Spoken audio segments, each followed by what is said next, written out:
Šīs kostīms reprezentē Latvijas varoni, kurš iet un cīnās ar pasaules piesārņošanu ar savu šķiepju. Šī kostīmā izgatavošanā piedalījās viena no jautrākajām komandām.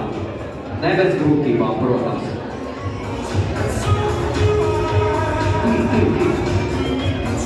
Šīs kostīms reprezentē patērētāju, kurš, neskatoties no uz ko, cīnās ar globālo piesārņošanu un ņem mazāk maisus un pēc nepieciešamākus produktus.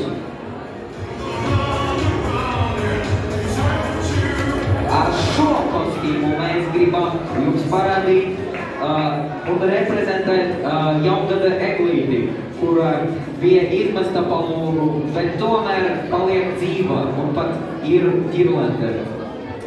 Ja. Un pēdējais mūsu klases modelis reprezentē varoni, kurš cīnās ar visiem piesārņojumiem, un tomēr katrs no tādiem varoņiem atrodas mums, un katrs var cīnīties ar globālo piesārņojumu, vienkārši dažreiz sākot ar sevi.